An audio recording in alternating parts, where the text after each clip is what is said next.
All right, this is John Reed. I'm now live with Brian Solis, who's overcome some technical difficulties. Welcome, Brian. Hey, thank you so much. How are you, man? I'm doing well.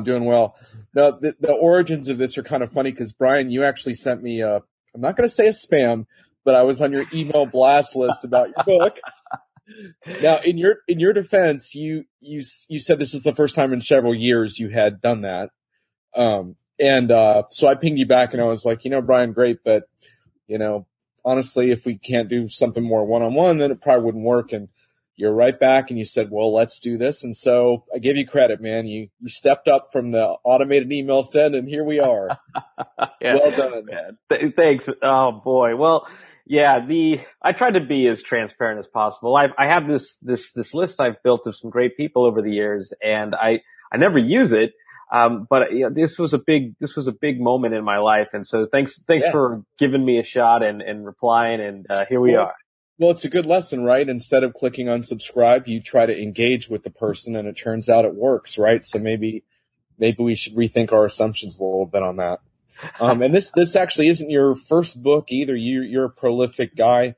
But tell us about this latest book. Tell us the title. It's about experience design, but just tell us about why you decided this was an important thing to do. Yeah, absolutely. You think that I would be smart enough and have a copy in front of me, but oh well. Yeah, wave it for the camera, Brian. I'll take a step away. I got to have something somewhere. I'm my own worst marketer, I guess. Yeah.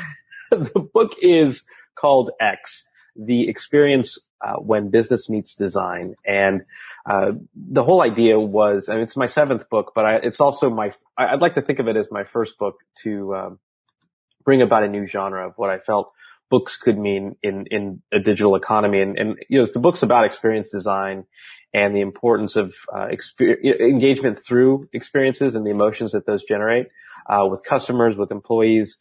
So I thought, hey, isn't it a bit ironic for me to tell you that you need to change, you need to create great experiences for a new generation, but I'm not going to do anything. I'm just going to give it to you in a regular old book. Right. So I felt like I would read my own book, take my own advice, and hence that's why one of the main reasons why this book took 3.5 years to produce. Right, and in fact, I was actually going through the reviews on Amazon, and one of the things that I went looking for some negative reviews. Honestly, Brian, I can't find a negative review of your book yet. You have about 40 reviews so far, so that's actually not bad. Usually, you can find at least one bitter reader by then. But there were a couple of people who, I think there was one negative review that was really more about the look of the book. And it looks to me like you took some chances with the printing and the styles. So you essentially wanted the book to be somewhat of an experience, I guess you could say. Is that the idea? Yeah. Hey, curious. So I know exactly which comment you're talking about. Did you see the reply I gave to him?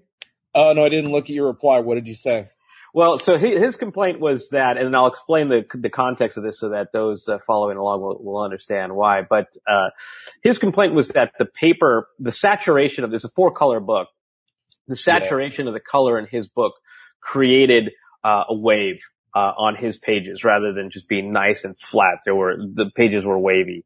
And so I told him straight up that's a printing issue, and that was a bad copy. And I personally offered to send him one of my own stash because they're for the most part they're about 95% of what I really set out to design. But every now and then you're going to get a bad apple. Oh yeah, totally. And I think what was interesting was that was really the thing that's provoked the most opinions on the reviews is, people had strong opinions one way or the other about the look of the book. But that's interesting because most books don't really do that. And so I guess that's sort of what you were talking about. I mean, one thing that I was struck by, I'm sure you're the same way, but I have a little bit of resistance to some of the experience buzzwords and lingo. One of the reasons for that is I read a book on the experience economy that influenced my thinking a long, long time ago. You probably remember that book. Yeah, Joe Pine.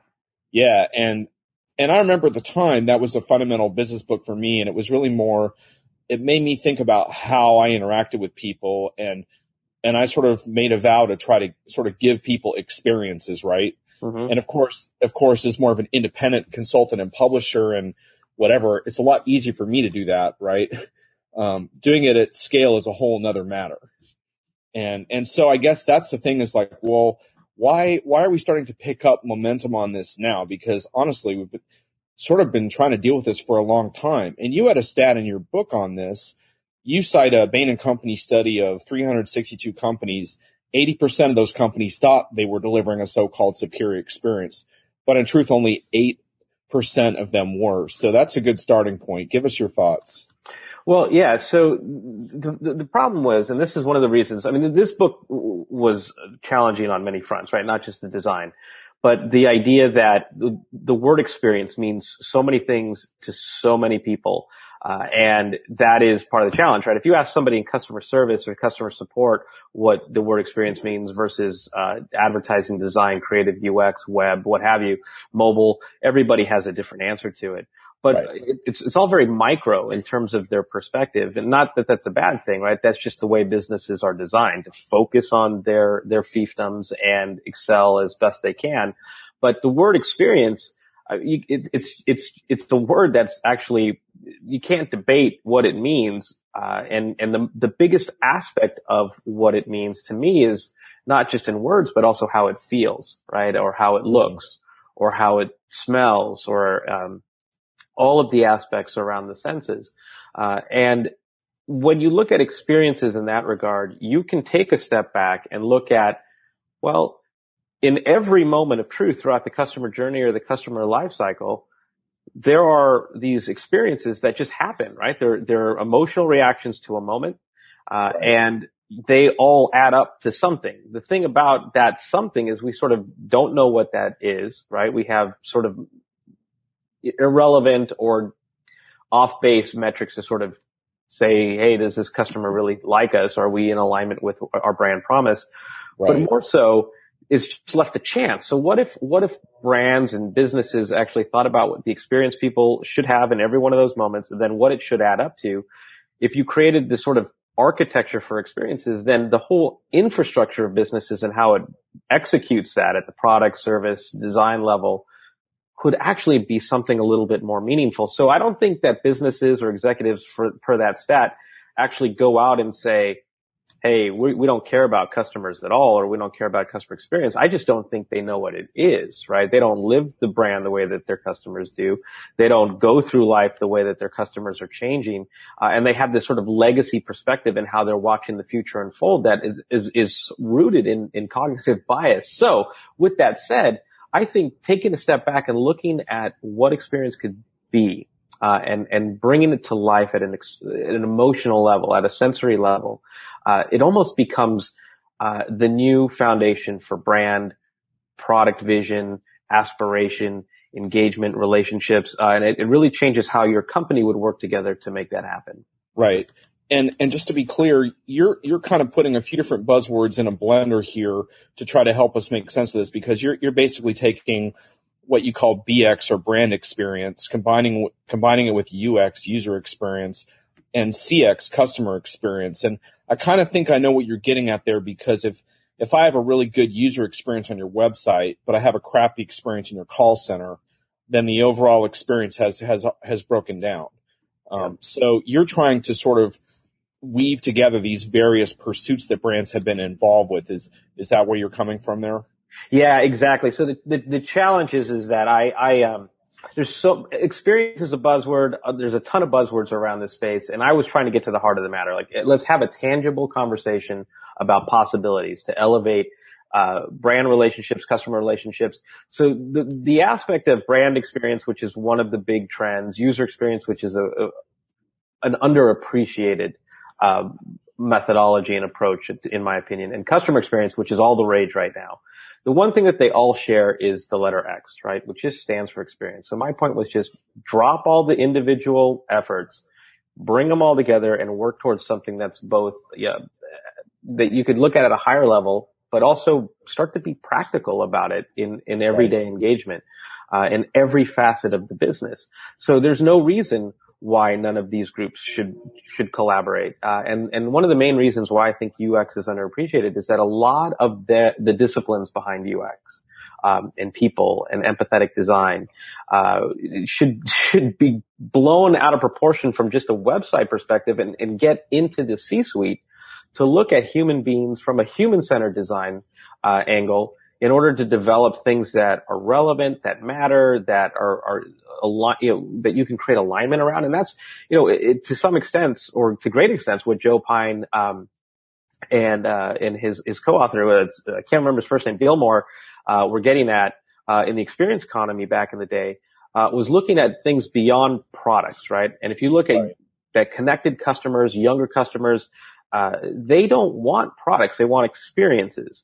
So that means that how you approach them, how you engage them, is not unlike what we're starting to see with the Ubers of the world or the Tinders of the world. They're turning simple transactions into full-blown experiences. And once they taste it, they do not want to go back to doing business as usual, right? So they start to judge every company. So think about now what that means to your insurance industry, what that means to your bank, what that means to your shopping, your groceries. All of these things now are going to start to emulate this innovation and disruption that's taking place on these new fronts because they're experiential, not transactional.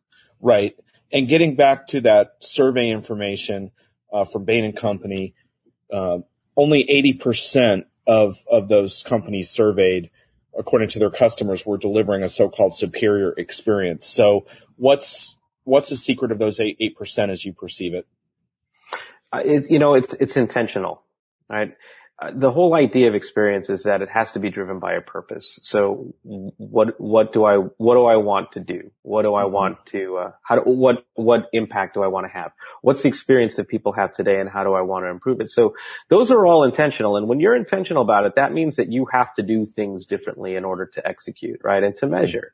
So some of the companies, I study a lot of this. The book X is the result of a lot of research I've done around digital transformation and innovation. And those are probably overused words too, but they are what they are. But what I had learned inside of that research was that companies are changing specifically because they're recognizing that the new customer and the new employee, and by new I don't just mean kids, millennials, what have you. I just mean anybody who lives an active digital lifestyle.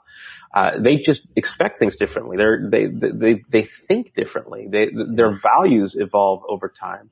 And so trying to pursue that is, I call it the undercover boss moment. It's that show where, even though it has the same ending every episode, there's that gift of empathy that happens when the executive sees the world through the eyes of his customer or her employees and says something like, I forgot what it was like, right? And then they change and they promise to change, and then it's intentional. So how you change how people work, who works together, what the roles are, is all now driven by this very human empathetic purpose. And that's why that 8% I think is succeeding where others aren't. And it's just simply because they're looking at new ways to compete.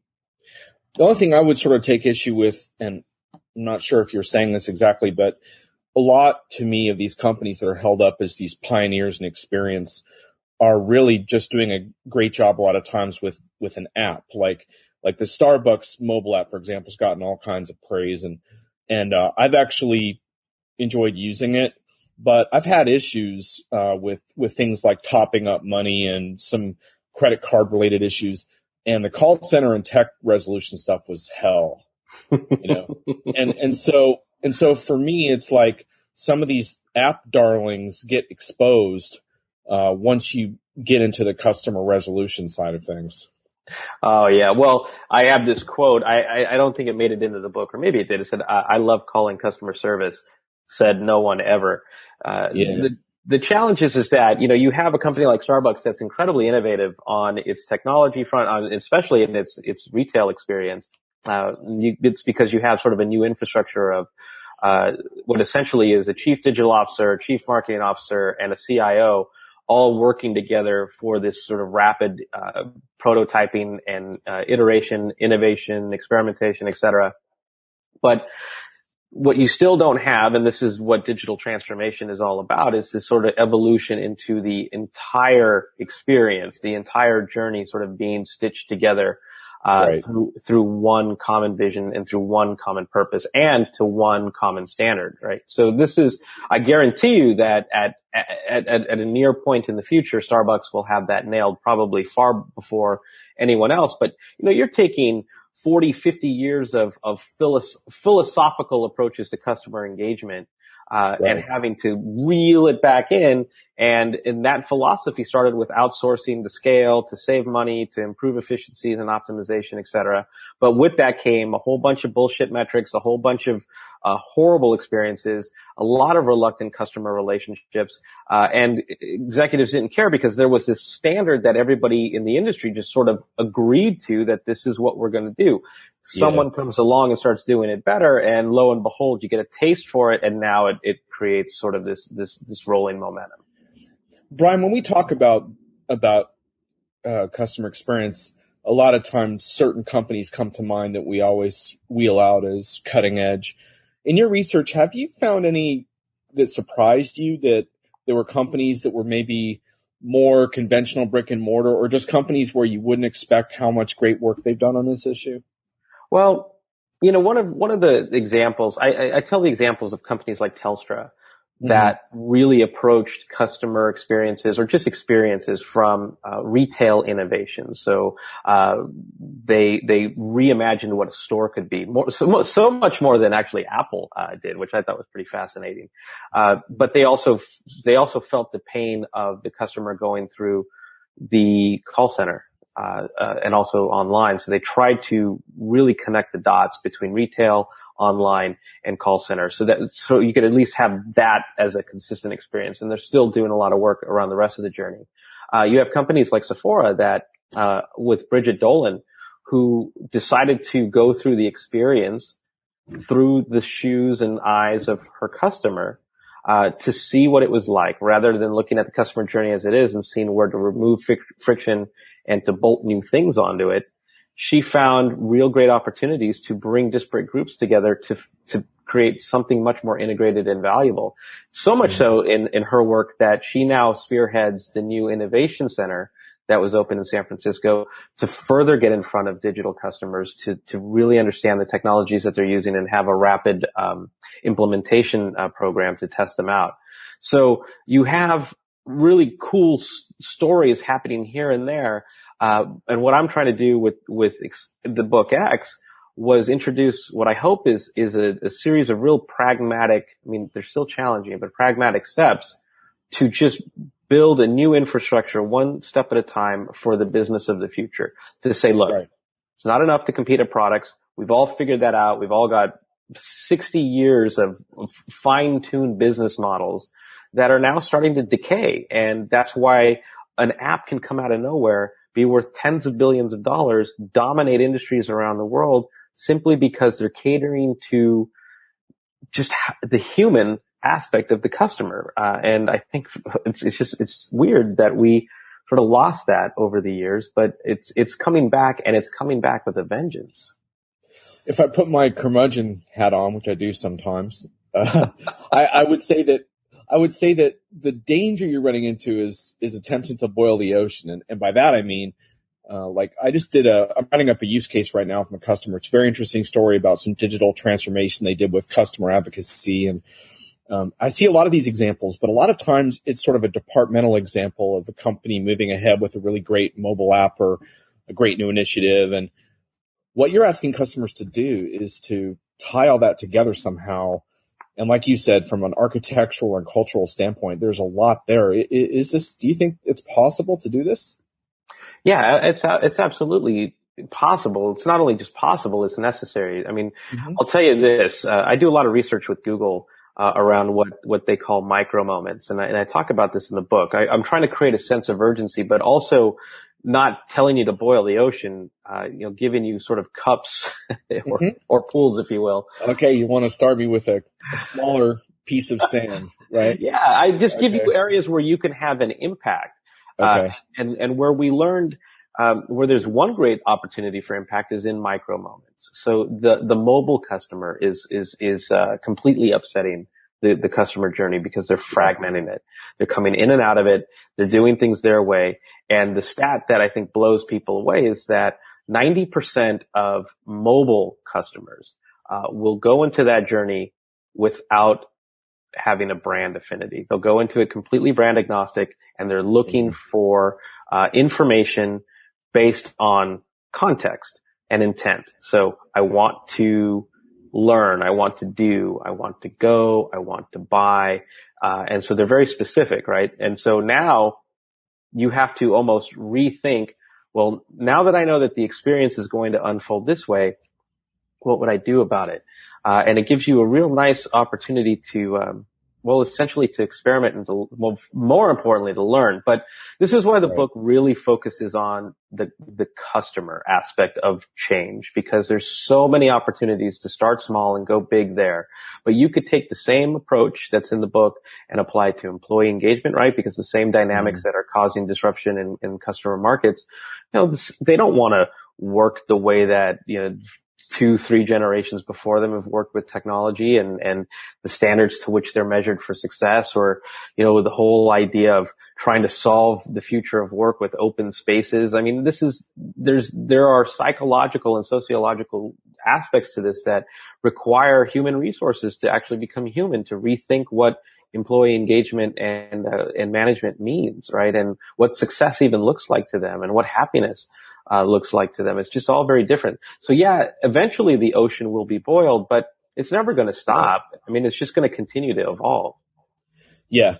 When I think about this from more of a historical perspective, I think back to the 90s where companies that wanted to do this, I think even if culturally they were ready, I don't think the technology was really there to do it, right? And I think you're totally right about mobile, because mobile makes these things possible. And it also exposes the issues in the process, right? Because now suddenly you're carrying this experience around with you, and that really makes it harder for companies than if you're just checking their website once a week, Right. I was recently trying to get home from Europe, and I was changing planes in Toronto, long story. And I nearly ended up spending the night in the Toronto airport. And the reason I didn't was because of TripIt Pro, because I got an alert that my plane had been canceled. And I was like, that's very interesting, because I'm sitting in customs. So I'm like, that's a fairly useful piece of information. So I walk up to my airline service counter, and not to name names, but Air Canada. And they were like, oh, we don't know. I don't think that flight's been canceled. Let me check. And they check on the computer. Oh, yeah, that flight has been canceled. And, long story short, they took care of me, and they did a nice job, and they got me on the only possible flight and whatever. Wow. Running through the airport, whatever, the usual thing. So I'm sitting here, I'm thinking like, well, what prevented Air Canada from providing me with that type of thing? Because without TripIt Pro, I would have been screwed. And I'm thinking that there's a lot of issues around siloed data and real-time information. And so I think the technology is there, but I don't know that the data is integrated properly in a way that allows real-time actions. Well, I mean, you're exactly right. I mean, but what you're also getting at is the fact that none of the data and the processes, right, do not connect. And that's part of the challenge, right? So customer support on the back end versus CRM versus frontline, they don't talk to one another, and the data that they do have is slow and archaic. I mean, have you looked at their screens? I mean, it's unbelievable. Right. Yeah. And so, of course, all of this costs money, and it takes training, and in many ways, new expertise. But I mean, look, right now the airlines especially, but same with cable industries, telephone companies, they all force upon customers reluctant relationships, right? I mean, this is a problem. Until something new comes along, right, and it becomes a runaway success, there's no real sense of urgency. So what I try to do with X is, I'm a hopeless optimist, right? I understand that I'm not going to be able to sit in front of any executive and say, hey man, your back end sucks. As a customer, this is horrible. Because they're still making money, and they live in a world where they're having to report to quarter, shareholders, stakeholders, what have you, right? So lo and behold, the customer's still giving us money. We must be doing something right. Let's just try to find opportunities to improve what we can.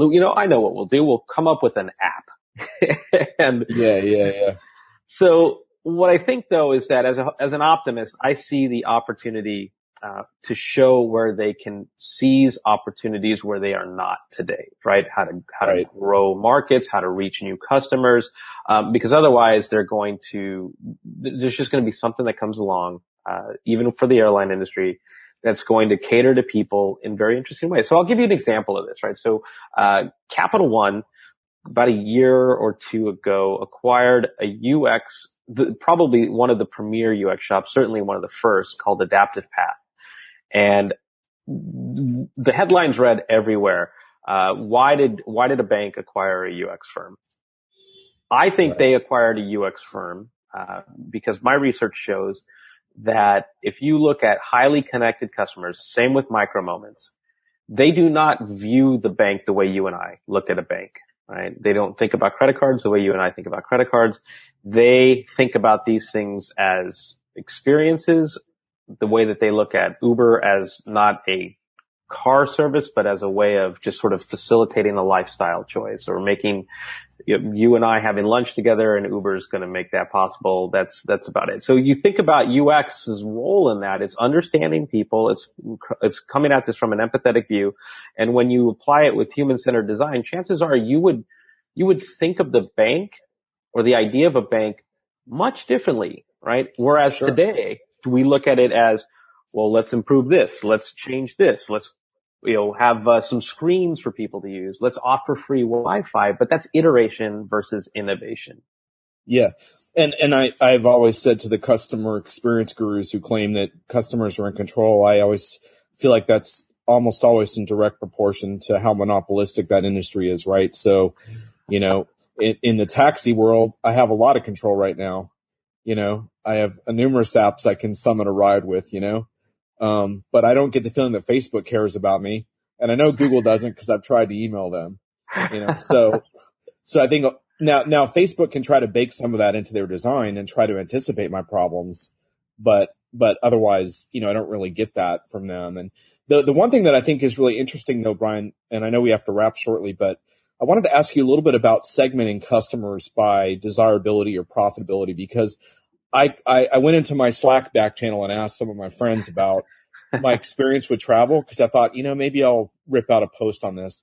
And someone said, well, a lot of it has to do with your status with the airline. And the person said they have status with Delta, and so they're getting great experiences like that from them. Right. And I said, well, that really surprises me. But I said, on the other hand, the words John Reed, status, and Delta have never been used in the same sentence before. So that's probably part of my problem. So is this the kind of thing where you think this is going to help all customers have a better experience, or are you advising companies more to focus on certain desirable segments and start there?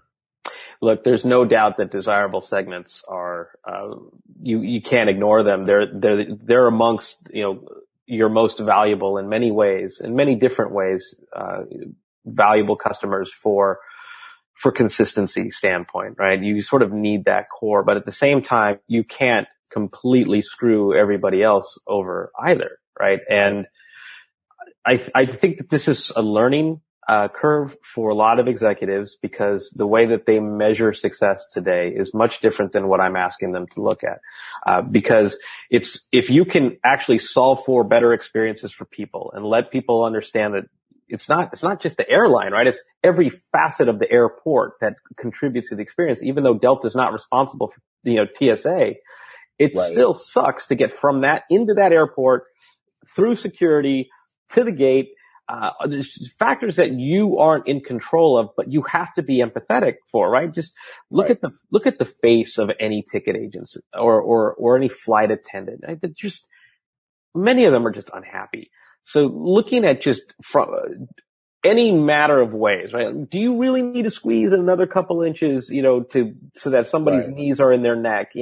Maybe these are areas that we have to start to explore to deliver smaller, better experiences so that we cater to people differently, but everybody feels like they're being heard and they're being listened to, or they're being smiled at. And those are the little things that start to count, right? Because what's not going to change, and this is the core point, is that your customers are becoming much more narcissistic. They are in control of their own experience. They're not just in control. It's not the customer is always right. They're just in control of their own experiences. So they will go to do anything and say, they will go anywhere, say anything, as long as they're heard in their, what I call the ecosystem, right? So if airlines or any industry does not cater to the accidental narcissist, they are going to find themselves slowly losing relevance. And that doesn't play out overnight. It just plays out over time. And you just open the door to disruption. Well, Brian, I hope you're right. I wish we could keep talking, but I've talked to you over your hard stop. For folks watching and listening, Brian was a super good sport. This is totally unscripted, and he's put up with my cynical jabs and his teasing about his email. Brian, is there any closing thoughts that you wanted to cover that we didn't get a chance to? No, just that there's a lot of UX, UI, and human-centered design that went into the book's design that I'd love for you to check out. Just building a book that wasn't just beautiful, but building it from scratch to be relevant after studying how people use phones and how they retain information, how they learn. So I drank my own Kool-Aid to see what I could come up with as well. And it took a long time. It was very challenging, but I hope you like it. I hope it helps you. Well, as someone who has more books trapped inside me than I've gotten out into the world, I admire the accomplishment.